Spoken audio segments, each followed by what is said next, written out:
जैसा कि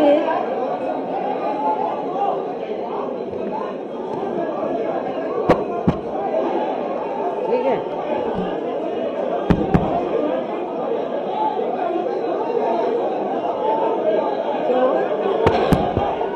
ठीक है, मीडिया बंधुओं, जैसा कि आप लोगों को ये विदित है कि आज बहुजन समाज पार्टी और समाजवादी पार्टी के दोनों नेशनल प्रेसिडेंट की, मुखिया की ये संयुक्त व खासकर प्रधानमंत्री श्री नरेंद्र मोदी की तथा बीजेपी के राष्ट्रीय अध्यक्ष श्री अमित शाह की, अर्थात इन दोनों गुरु व चेले की नींद उड़ाने वाली अति महत्वपूर्ण एवं ऐतिहासिक प्रेस कॉन्फ्रेंस हो रही है।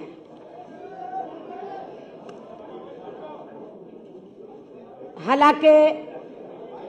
इसकी वास्तव में पृष्ठभूमि ये है कि हमारी पार्टी बीएसपी ने परम पूज्य बाबा साहब डॉक्टर भीमराव अंबेडकर के देहांत के बाद उनके अधूरे पड़े कारवां को न केवल गति प्रदान की है, बल्कि काफ़ी उतार चढ़ाव का सफ़र तय करते हुए उसे ऐतिहासिक सफलताएं भी प्रदान की हैं। और इतना ही नहीं, बल्कि बीएसपी ने इनके द्वारा यहाँ जातिवादी व्यवस्था के शिकार लोगों को मान सम्मान की जिंदगी बसर करने हेतु राजनीतिक सत्ता की मास्टर चाबी प्राप्त करने की दी गई उसी अमरवाणी व मिशनरी लक्ष्य को सही मायने में जमीनी हकीकत में बदलने के क्रम में ही यहाँ लोहिया जी के बताए हुए रास्तों पर चल रही समाजवादी पार्टी से पहले सन 1993 में मान्यवर श्री कांशीराम जी व श्री मुलायम सिंह यादव जी के नेतृत्व में उत्तर प्रदेश में विधानसभा के हुए आम चुनाव में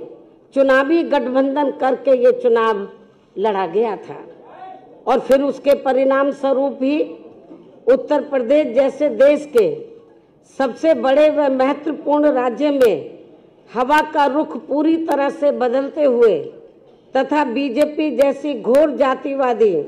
व सांप्रदायिक पार्टी को पछाड़ते हुए तब यहाँ सरकार भी बनाई गई थी। हालांकि ये गठबंधन कुछ गंभीर कारणों की वजह से ज़्यादा लंबे समय तक नहीं चल सका था, लेकिन अब देश व जनहित को उन कारणों में से खासकर 2 जून 1995 के घटित हुए लखनऊ गेस्ट हाउस कांड से भी ऊपर रखते हुए, यानी कि देश व जनहित को इस कांड से भी ऊपर रखते हुए एक बार फिर हमने यहाँ देश में लगभग उसी प्रकार की दूषित राजनीतिक व सांप्रदायिकता के माहौल के मद्देनजर रखते हुए आपस में चुनावी समझौता करने का फैसला लिया है। और ये भी सर्वविदित है कि जैसे उस समय सन 1990 के आसपास बीजेपी की घोर जातिवादी, संकीर्ण, सांप्रदायिक व अयोध्या मामले को लेकर धार्मिक उन्माद एवं हिंसा आदि के जहरीले माहौल के काले साए के कारण आम जनजीवन जिस प्रकार से प्रभावित था, तो उससे देश की आम जनता बुरी तरह से त्रस्त व त्राही त्राही कर रही थी। तो ठीक उसी प्रकार से आज भी उत्तर प्रदेश सहित पूरे देश की लगभग 125 करोड़ आम जनता बीजेपी की केंद्र व राज्य सरकारों की खासकर घोर चुनावी वायदा खिलाफी करने के साथ साथ इनकी गरीब, मजदूर, किसान, बेरोजगार व व्यापारी आदि विरोधी नीतियों तथा इनके अहंकारी एवं तानाशाही वाले रवैये से अत्यंत ही परेशान व दुखी हैं। तो ऐसे हालातों में एक बार फिर से बीएसपी व सपा ने व्यापक जनहित व देश हित को ध्यान में रखकर खासकर उत्तर प्रदेश में एकजुट होने की काफी जरूरत महसूस की है और इस संबंध में सर्व समाज की आम जन भावनाओं का पूरा कदर करते हुए तथा इनको पूरा आदर सम्मान देते हुए देश में लोकसभा के शीघ्र ही होने वाले आम चुनाव में पूरे जन संतोष वाला चुनावी गठबंधन करके ये चुनाव लड़ने का फैसला किया है और जिसकी आज ही घोषणा भी कर दी जाएगी, जो निश्चित तौर पर ये इस नए वर्ष सन 2019 में एक प्रकार से नए राजनीतिक क्रांति का संदेश ही माना जाएगा तथा जो देश के संविधान को उसके सही व असली जनहितैषी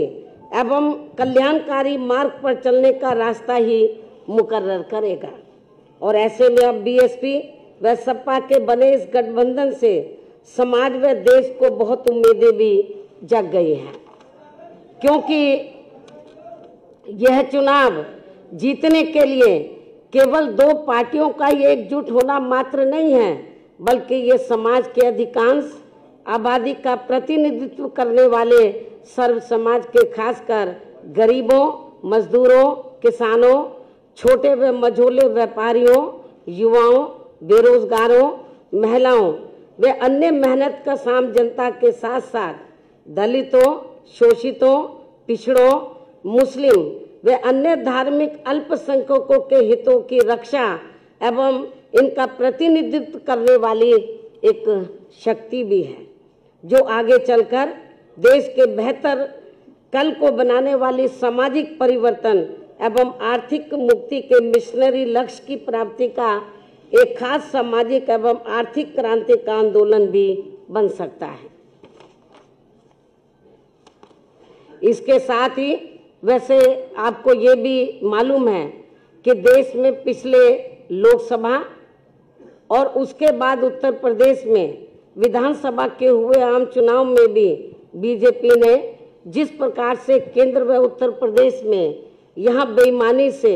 अपनी सरकार बनाई है और जिनकी गलत नीतियों व गलत कार्य प्रणाली आदि से जनता आज बहुत ज़्यादा दुखी है, जिसे अति गंभीरता से लेते हुए फिर ऐसी जन विरोधी पार्टी को आगे सत्ता में आने से रोकने के लिए हमने पहले ही यहाँ उत्तर प्रदेश में कुछ लोकसभा व विधानसभा की सीटों पर हुए उपचुनाव में इनके अधिकांश उम्मीदवारों को हरा के इसकी शुरुआत भी कर दी है, जबकि इन चुनावों में कांग्रेस पार्टी के उम्मीदवारों की तो जमानत ही जब्त हो गई थी और फिर इसके बाद से पूरे देश में यह आम चर्चा शुरू हो गई कि उत्तर प्रदेश में 80 लोकसभा की सीटें हैं और यदि बीएसपी व सपा यहाँ गठबंधन करके लोकसभा का आम चुनाव लड़ते हैं तो फिर इस बार केंद्र में बीजेपी को सत्ता में आने से जरूर रोका जा सकता है। और वैसे भी इनके चुनावी वायदा खिलाफी, कुशासन व गलत नीतियों एवं जातिवादी, संकीर्ण, द्वेषपूर्ण, सांप्रदायिक व पूंजीवादी तथा अहंकारी व तानाशाही वाले रवैये एवं कार्य प्रणाली से अब पूरे देश में गरीब, मजदूर, किसान, व्यापारी व अन्य मेहनतकश लोगों के साथ साथ खासकर दलित, आदिवासी, पिछड़ा वर्ग, मुस्लिम व अन्य धार्मिक अल्पसंख्यक समाज के भी लोग अपनी विभिन्न समस्याओं को लेकर अभी तक भी हमें काफ़ी ज़्यादा दुखी व चिंतित ही नजर आते हैं। इसके साथ ही इनके बिना पूरी तैयारी के विशेषकर नोटबंदी व जीएसटी के लिए गए फैसले से तो इनकी कमर और भी ज़्यादा तोड़कर रख दी गई है, जिन्हें खास ध्यान में रखकर ही व इन लोगों के हितों को प्राथमिकता देते हुए अर्थात इनके हितों में लखनऊ गेस्ट हाउस कांड को भी किनारे करके फिर हमने आबादी व लोकसभा की सीटों के हिसाब से भी देश के सबसे बड़े प्रदेश उत्तर प्रदेश में यहाँ लोकसभा का आम चुनाव गठबंधन करके लड़ने का ही फैसला लिया है। ताकि इस बार बीजेपी एंड कंपनी के लोगों को किसी भी कीमत पर केंद्र की सत्ता में आने से या विशेषकर उत्तर प्रदेश से ही रोका जा सके। और वैसे भी हमें ये पूरा भरोसा है कि जिस प्रकार से हमने अर्थात बीएसपी व सपा ने मिलकर अभी तक यहाँ लोकसभा व विधानसभा के हुए सभी उपचुनावों में बीजेपी के अधिकांश उम्मीदवारों को बुरी तरह से हराया है, तो फिर ये बीएसपी व सपा का बना गठबंधन देश में जल्दी ही होने वाले लोकसभा आम चुनाव में भी खासकर यहाँ उत्तर प्रदेश से बीजेपी के उम्मीदवारों को अब किसी भी कीमत पर कामयाब नहीं होने देगा, जिसकी हमें पूरी उम्मीद भी है। लेकिन अब यहाँ आप लोग हमसे ये भी जरूर जानना चाहेंगे कि हमने इस बने गठबंधन में कांग्रेस पार्टी को शामिल क्यों नहीं किया है। मैं जरूरी बातें आप लोगों के सामने रखना चाहूंगी ताकि आपको सवाल पूछने के लिए कोई तकलीफ ना उठानी पड़े। लेकिन अब यह आप लोग हमसे ये भी जरूर जानना चाहेंगे कि हमने इस बने गठबंधन में कांग्रेस पार्टी को शामिल क्यों नहीं किया है, जबकि इस संबंध में आप लोगों को भी ये मालूम है कि आज़ादी के बाद काफ़ी लंबी अवधि तक केंद्र व उत्तर प्रदेश सहित देश के अधिकांश राज्यों में भी ज़्यादातर यहाँ कांग्रेस पार्टी ने ही एक सत्र राज किया है, जिसमें विशेषकर कमजोर वर्गों के साथ साथ गरीब, मजदूर, किसान, व्यापारी एवं अन्य विभिन्न क्षेत्रों में लगे मेहनतकश लोग आदि ये सभी काफ़ी ज़्यादा परेशान रहे हैं। और इनके शासनकाल में देश में गरीबी, बेरोजगारी व भ्रष्टाचार आदि भी काफ़ी ज़्यादा बढ़ा है, जिसकी वजह से ही फिर यहाँ बीएसपी व सपा सहित अनेकों और भी राजनीतिक पार्टियों का गठन हुआ, ताकि इन लोगों को इस पार्टी के कुशासन व मनमानी वाले राज से कुछ हद तक मुक्ति मिल सके। ऐसी स्थिति में केंद्र व राज्यों में चाहे सत्ता यहाँ कांग्रेस पार्टी या बीजेपी एंड कंपनी के लोगों के हाथों में आए तो भी बात एक ही है, अर्थात इन सब की नीतियाँ, सोच व कार्यशैली आदि अभी तक भी हमें लगभग एक जैसी अधिकांश नजर आती है। जैसे देश में रक्षा सौदों की खरीद फरोख्त के मामलों में इन दोनों ही पार्टियों की सरकारों में जबरदस्त घोटाले हुए हैं, ये बात भी किसी से छिपी हुई नहीं है, जिसकी खास वजह से ही पहले कांग्रेस पार्टी को बोफोर्स मामले में अपनी केंद्र की सरकार गंवानी पड़ी थी। और अब देश में जल्दी ही लोकसभा के होने वाले आम चुनाव में बीजेपी को भी खासकर राफेल मामले में हुए घोटाले को लेकर अपनी केंद्र की सरकार जरूर गंवानी पड़ेगी, ऐसी देश में काफ़ी आम चर्चा भी है। इसी प्रकार वर्तमान केंद्र की भाजपा सरकार का राज विशेषकर अपने विरोधियों को कमजोर करने के लिए उनके उत्पीड़न करने के मामले में हमें पूर्व में कांग्रेस पार्टी के रहे राज में सन 1975 में लगी इमरजेंसी से भी अब कोई कम नजर नहीं आता है। अर्थात फर्क केवल इतना ही है कि इस मामले में कांग्रेस पार्टी के राज में उस समय घोषित इमरजेंसी थी और अब बीजेपी के राज में अघोषित इमरजेंसी लगी हुई है, जिसके असंख्य उदाहरण आप लोगों के सामने हैं। और इसके लिए अब ये लोग अपनी सरकारी मशीनरी का जबरदस्त दुरुपयोग करके वे जनता में अपने प्रभावशाली विरोधियों से घबराकर उनके विरुद्ध जबरदस्ती के काफी वर्षों पुराने गड़े मुर्दे उखाड़ने में लगे हैं, जिससे अब इनको देश में शीघ्र ही लोकसभा के होने वाले आम चुनाव में सन 1977 की तरह ही काफी भारी नुकसान भी होने वाला है। इसके साथ ही गठबंधन को लेकर कांग्रेस पार्टी के बारे में यह बात भी सर्वविदित है कि बीएसपी व सपा को कांग्रेस पार्टी के साथ चुनावी गठबंधन करने से कोई खास लाभ मिलने वाला नहीं है, क्योंकि इस मामले में हमारा अभी तक का अनुभव ये रहा है कि इनके साथ गठबंधन करके चुनाव लड़ने से हमें छोड़ी गई सीटों पर इस पार्टी का अपना अधिकांश वोट ट्रांसफर नहीं होता है और वह ज़्यादातर बीजेपी व अन्य जातिवादी पार्टियों को ही चला जाता है, या फिर जानबूझकर एक सोची समझी रणनीति के तहत उसे अंदर अंदर ट्रांसफर भी कर दिया जाता है। जबकि हमारी पार्टी से जुड़ा पूरा का पूरा वोट एक तरफा हमारे साथ गठबंधन की गई किसी भी पार्टी को पूरी ईमानदारी से ट्रांसफर हो जाता है, जिससे कांग्रेस पार्टी जैसी पार्टियों को तो हमसे पूरा लाभ मिल जाता है, लेकिन हमारी जैसी ईमानदार पार्टियों को इसका कोई खास लाभ इनसे कोई खास लाभ नहीं मिल पाता है और इससे फिर हमारी पार्टी का वोट प्रतिशत और कम हो जाता है, जिसका कड़वा अनुभव हमने यहाँ उत्तर प्रदेश में ही सन 1996 में विधानसभा के हुए आम चुनाव में कांग्रेस पार्टी के साथ गठबंधन करके किया भी है। और शायद लगभग यही कड़वा अनुभव यहाँ पिछले विधानसभा के हुए आम चुनाव में समाजवादी पार्टी ने भी कांग्रेस पार्टी के साथ गठबंधन करके किया है। ऐसी स्थिति में फिर हमने अपनी पार्टी व मूवमेंट के हित में देश में जल्दी ही लोकसभा के होने वाले आम चुनाव में खासकर यहाँ उत्तर प्रदेश में बीएसपी व सपा के बने गठबंधन में कांग्रेस पार्टी को शामिल नहीं किया है। हालांकि अब हमारी पार्टी ने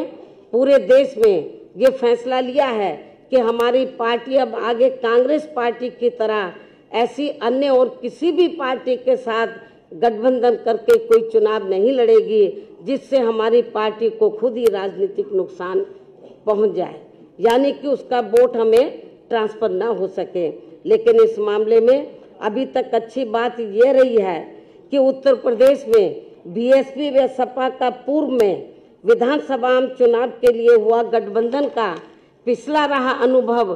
दोनों ही पार्टियों के लिए काफी कारगर साबित हुआ है। अर्थात दोनों ही पार्टियों का वोट एक दूसरे के उम्मीदवारों को पूरी ईमानदारी से ट्रांसफर हुआ है, जिसकी वजह से अब हमें यहाँ लोकसभा के होने वाले आम चुनाव में बीएसपी व सपा का गठबंधन करके ये चुनाव लड़ने में कोई भी परहेज नहीं है। और अब हमें पूरा भरोसा है कि यहाँ बीएसपी व सपा का बना ये गठबंधन इस बार केंद्र में बीजेपी को किसी भी कीमत पर सत्ता में आसीन नहीं होने देगा और इनको इस बार हर हालत में यहाँ उत्तर प्रदेश से ही रोक देगा, बशर्ते यदि इस पार्टी ने पूर्व की तरह यहाँ वोटिंग मशीनों में कोई गड़बड़ी नहीं की तथा ना ही इन्होंने खासकर राम मंदिर निर्माण के नाम पर यहाँ की जनता की धार्मिक भावनाओं के साथ कोई खिलवाड़ आदि किया। इन्हीं जरूरी बातों के साथ ही अब मैं उत्तर प्रदेश में बीएसपी व सपा के बने इस गठबंधन के संदर्भ में ये कहना चाहूंगी कि उत्तर प्रदेश में इन दोनों पार्टियों का यहाँ लोकसभा चुनाव में एक साथ मिलकर चुनाव लड़ने का हमारा ये गठबंधन फाइनल हो चुका है और इसके लिए हमने दिनांक 4 जनवरी को दिल्ली में इकट्ठा बैठकर वे काफी गहन सोच विचार करके प्रदेश की सभी 80 लोकसभा की सीटों का फाइनल बंटवारा भी कर लिया है। और इसके बाद हमें ऐसा भी लगता है कि इसकी भनक पड़ते ही उसी दिन फिर बीजेपी ने घबराकर अपनी पूर्व की गई तैयारी के मुताबिक हमारे बने इस गठबंधन को कमजोर करने व तोड़ने के लिए एक सोची समझी रणनीति व साजिश के तहत सपा के अध्यक्ष श्री अखिलेश यादव का नाम जानबूझकर खनन मामले से जोड़कर व इनकी छवि को धूमिल करने के लिए मीडिया आदि में बड़े पैमाने पर उछाल दिया, जिसकी हमारी पार्टी कड़े शब्दों में निंदा करती है। और ऐसे में हमारी पार्टी पूरे तौर से हर स्तर पर इनके साथ खड़ी है, जबकि इस पार्टी को अर्थात बीजेपी को ये मालूम होना चाहिए कि इनकी इस घिनौनी हरकत से अब बीएसपी व सपा के बने इस गठबंधन को और भी ज्यादा मजबूती मिल जाएगी और अब इससे इनका श्री शिवपाल यादव पर पानी की तरह बहाया गया पैसा भी जरूर ही बेकार चला जाएगा। और अब मैं आप लोगों को ये बताना चाहती हूँ कि इस बने गठबंधन में किस पार्टी के पास कितनी सीटें रहेंगी, तो ये सभी दिनांक 4 जनवरी को दिल्ली में ही फाइनल कर लिया गया है, जिसकी संक्षेप में जानकारी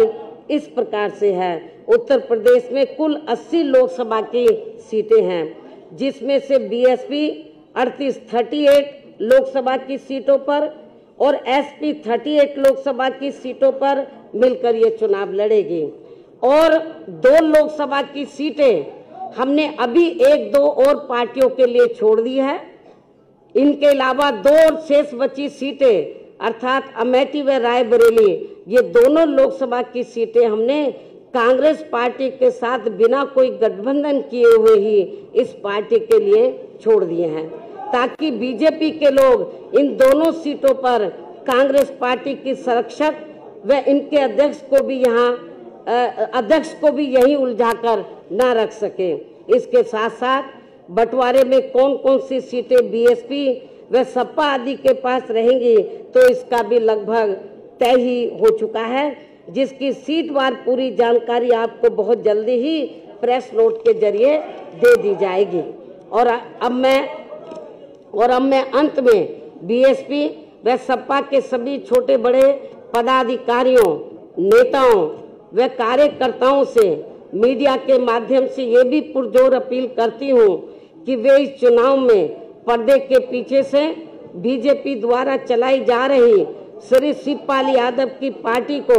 तथा कुछ अन्य और स्वार्थी किस्म के लोगों को भी मैनेज करके वे उन्हें आगे करके खासकर यहाँ दलितों, पिछड़ों व मुस्लिम समाज आदि के नाम पर बनवाई गई पार्टियों एवं इनके संगठनों के द्वारा भी षड्यंत्र के तहत खड़े किए गए उम्मीदवारों को अपने यार दोस्त, जाति बिरादरी व रिश्ते नातों आदि के चक्कर में पड़कर इन्हें देकर खराब नहीं करेंगे तथा अपने बने इस पवित्र व सामाजिक भाईचारे पर आधारित इस गठबंधन को कतई भी नुकसान नहीं पहुंचाएंगे। अर्थात इन दोनों पार्टियों के सर्व समाज से जुड़े लोगों को देश व जनहित में इन स्वार्थी व बिकी हुई पार्टियों के चक्कर में न पड़कर इन्हें केवल अपने गठबंधन द्वारा खड़े किए गए उम्मीदवारों को ही कामयाब बनाने का हर संभव पूरा प्रयास करना चाहिए। तभी फिर सही मायने में हमारा यहाँ अपने संतों, गुरुओं व महापुरुषों आदि का मानवतावादी सोच पर आधारित इनका सर्वजन हिताय व सर्वजन सुखाय का सही सपना जरूर साकार हो सकता है। इस उम्मीद के साथ ही अब मैं आप सभी मीडिया सभी लोगों को भी नव वर्ष सन 2019 की अपनी हार्दिक बधाई देती हूँ व उनके उज्जवल भविष्य की भी कामना करती हूँ। और अब सपा के अध्यक्ष श्री अखिलेश यादव भी इस बने गठबंधन के संबंध में अपनी बात आप लोगों के सामने रखेंगे। धन्यवाद। चलिए, मैं सबसे पहले आदरणीय मायावती जी का बहुत बहुत धन्यवाद देना चाहता हूं। साथ ही साथ बहुजन समाज पार्टी और समाजवादी पार्टी का जो गठबंधन आपने स्वीकार किया है, उसके लिए भी मैं बहुत बहुत बधाई और मुबारकबाद देता हूं। भाजपा शासन के पिछले 5 सालों में पूरे देश में गरीबों, मजदूरों, किसानों, छोटे उद्योगों, दुकानदारों, नौजवानों, दलित, पिछड़ों, महिलाओं और यहाँ तक कि बच्चियों पर जितना अन्याय और अत्याचार हुआ है उसकी कल्पना करना भी मुश्किल है। भगवान राम और भगवान कृष्ण की जन्मभूमि उत्तर प्रदेश में तो भाजपा की सरकार ने इतना अत्याचार किया है कि स्वयं भगवान भी असहनीय पीड़ा हुई होगी। केंद्र और उत्तर प्रदेश की भाजपा सरकार ने देश और समाज को एक सूत्र में बांधने की बजाय समाज में नफरत का वातावरण बनाया है। लोगों ने भाईचारा बढ़ाने की बजाय लोगों को जात पात के नाम पर बांटने का काम किया है। भाजपा की उत्तर प्रदेश सरकार ने तो उत्तर प्रदेश को जातीय प्रदेश ही बनाकर रख दिया है। उत्तर प्रदेश में जात और धर्म को देखकर बेकसूर लोगों के एनकाउंटर किए जा रहे हैं। अस्पताल में इलाज शुरू करने से पहले मरीजों की जात पूछी जा रही है। थानों में रिपोर्ट लिखने से पहले फरियादी की जात पूछी जा रही है। यहां तक कि दुर्घटना में घायल व्यक्ति को सहायता देने से पहले भी उसकी जाति पूछी जा रही है। और अब तो स्थिति यहां तक आ गई है कि भाजपा के नेताओं ने भगवानों को भी जातियों में बांटना शुरू कर दिया है। अपनी नाकामियां, अपनी विफलताओं और असली मुद्दों से जनता का ध्यान हटाने के लिए भाजपा द्वारा देश और प्रदेश में धार्मिक उन्माद फैलाकर भय और आतंक का वातावरण बनाया जा रहा है। गरीबों की बहू बेटियों की इज्जत को सरेआम बेआबरू किया जा रहा है। उचित इलाज न मिलने के कारण गरीबों के हजारों बच्चे रोजाना सरकारी अस्पतालों में मारे जा रहे हैं। खाना न मिलने का कारण करोड़ों लोग रात को भूखा सोने पर मजबूर हैं। पूरे देश में अराजकता का वातावरण है। अन्याय और अत्याचार के कारण शरीफ लोगों का जीना मुश्किल हो रहा है। केंद्र सरकार की गलत नीतियों के कारण गरीब किसान हर रोज आत्महत्या कर रहे हैं। देश के नौजवान भाजपा के झूठे वादों से आहत और निराश होकर के बेरोजगारी के कारण आत्महत्या कर रहे हैं। देश और समाज के इन सुलगते मुद्दों से बेखबर भाजपा सरकार बड़े बड़े उद्योगपतियों को खुश करने के लिए उनके बड़े बड़े लोन माफ कर रही है। इतना ही नहीं, हीरे के उद्योगपतियों की सुविधा के लिए अहमदाबाद से मुंबई के बीच बुलेट ट्रेन को जल्द से जल्द चालू करने के प्रयास किए जा रहे हैं। मेरी आवाज अगर भाजपा के नेताओं तक पहुंच रही हो तो वो सुन लें। धर्म की आड़ में देश और समाज में नफरत का जहर घोलने वाली भाजपा की कूटनीति का विनाश करने के लिए और भाजपा के अत्याचारों से आम जनता को मुक्ति दिलाने के लिए समाजवादी पार्टी और बहुजन समाज पार्टी ने एकजुट होने का निर्णय लिया है। आगामी लोकसभा चुनाव में उत्तर प्रदेश की सीटों पर समाजवादी पार्टी और बहुजन समाज पार्टी मिलकर के उत्तर प्रदेश से भाजपा का सफाया करेंगे। भाजपा और भाजपा के नेता ये बात भी अच्छी तरह से समझ लें कि बहुजन समाज पार्टी और समाजवादी पार्टी का केवल चुनावी गठबंधन नहीं है, बल्कि भाजपा द्वारा किए जा रहे अन्याय और अत्याचार का अंत भी है। अब बहुजन समाज पार्टी, समाजवादी पार्टी और दोनों पार्टी के कार्यकर्ता मिलकर के भाजपा के अत्याचारों का डटकर मुकाबला करेंगे। मेरे अंतर्मन में बहुजन समाज पार्टी और समाजवादी पार्टी के गठबंधन की नींव उसी दिन से बैठ गई थी जिस दिन से सत्ता के नशे में चूर भाजपा के नेताओं ने आदरणीय मायावती जी पर अशोभनीय टिप्पणियों करने का सिलसिला शुरू किया था और भाजपा ने अपने उन संस्कारहीन नेताओं को दंडित करने की बजाय उन्हें बड़े बड़े मंत्रालय देकर उनके हौसले बढ़ाए थे। अपने मन में मैं बहुजन समाज पार्टी और समाजवादी पार्टी के गठबंधन पर उस दिन अंतिम मोहर लगा दी थी जिस दिन राज्यसभा के लिए बहुजन समाज पार्टी और समाजवादी पार्टी के संयुक्त उम्मीदवार श्री भीमराव अंबेडकर जी को छल, कपट, धोखे और विश्वासघात से हराकर भाजपा के नेताओं ने खुशियां मनाई थीं। भाजपा के अहंकार का विनाश करने के लिए बहुजन समाज पार्टी और समाजवादी पार्टी का मिलना बहुत जरूरी था। आपको याद होगा, मैंने इसीलिए कहा था कि बहुजन समाज पार्टी से गठबंधन करने के लिए अगर हमें 2 कदम पीछे भी हटना पड़ेगा तब भी हम गठबंधन करेंगे और भाजपा के अहंकार को तोड़ेंगे।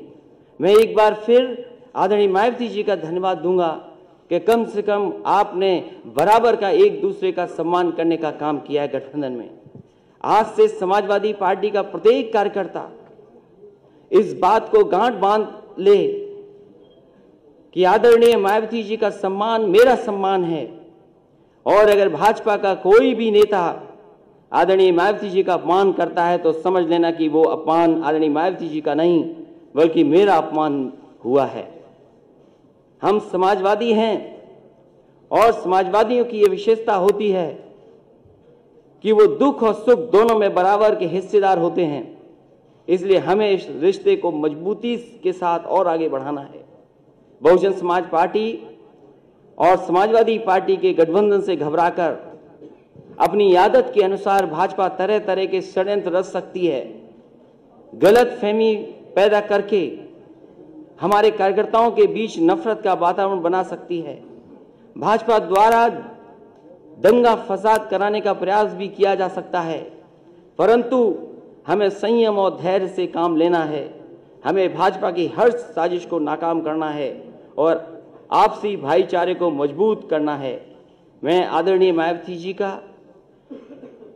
द्वारा देश हित में लिए गए उनके ऐतिहासिक निर्णय का एक बार फिर स्वागत करता हूं और मैं विश्वास दिलाता हूं कि अब भाजपा के अत्याचारी शासन का विनाश निश्चित है। मैं इस बात का भी विश्वास दिलाता हूं कि समय के साथ समाजवादी पार्टी और बहुजन समाज पार्टी के संबंध और भी अधिक मजबूत होंगे। इन्हीं शब्दों के साथ मैं एक बार फिर आप सभी पत्रकार साथियों का स्वागत करता हूं और बधाई देता हूं। इस गठबंधन के लिए आदरणीय मायावती जी का एक बार फिर बधाई और बहुत बहुत धन्यवाद।